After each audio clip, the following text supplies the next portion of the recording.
All right, y'all. D-Lo checking in with you. So, I got to see the Guillermo Rigondeaux and John Casimero face off, press con, final presser, build up, what have you. Rigondeaux was quite animated, seemed amped up about the fight, for the opportunity. You know, he reminded people that, you know, he never lost a title in the ring.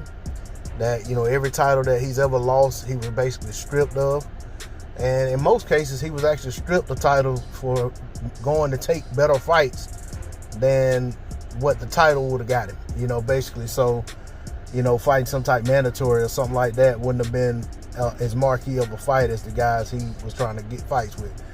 But at the end of the day, you know, Guillermo Rigondeaux, you know, 40 plus years old, ton of amateur fights, you know, quite a bit of pro experience at this point.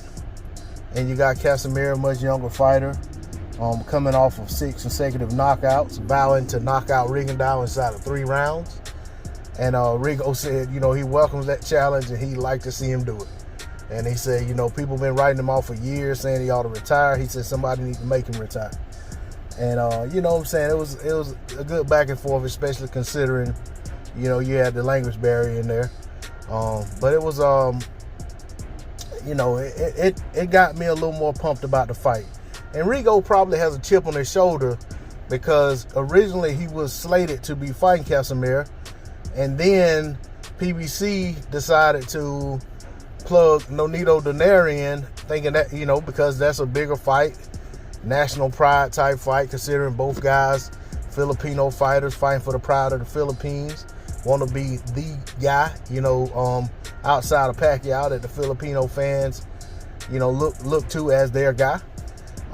So, you know, I'm pretty sure Rigo took offense to that.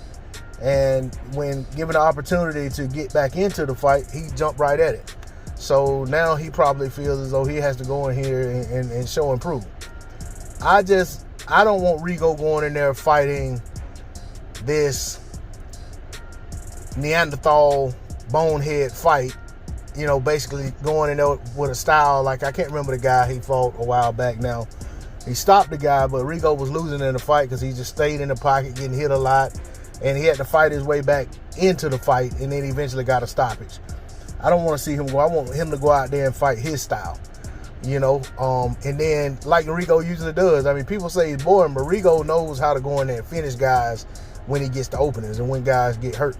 So regardless of how, you know, he starts the fight, or regardless of if he's tactical and tries to fight the fight at range and uses angles and boxing ability, I think at some point we're gonna have a firefight, and at some point one of these guys is going to you know what I'm saying, get stopped. And I'm gonna have to go with Rigo on this one. And I'm not gonna, you know, go too in depth about it in terms of why, but I just feel, quite frankly, that, you know, it's Rigo's time. You know, I feel like him being slighted for sure is gonna affect how he goes in there and approaches this fight once the bell rings. So I'm going with Rigo on this one. As far as how it stylistically breaks down and all that, I don't even care to go that in depth about it. But you know, we'll see how the fight plays out. D-Lo 404 Boxing. Like, share, comment, subscribe. I'm out. Peace.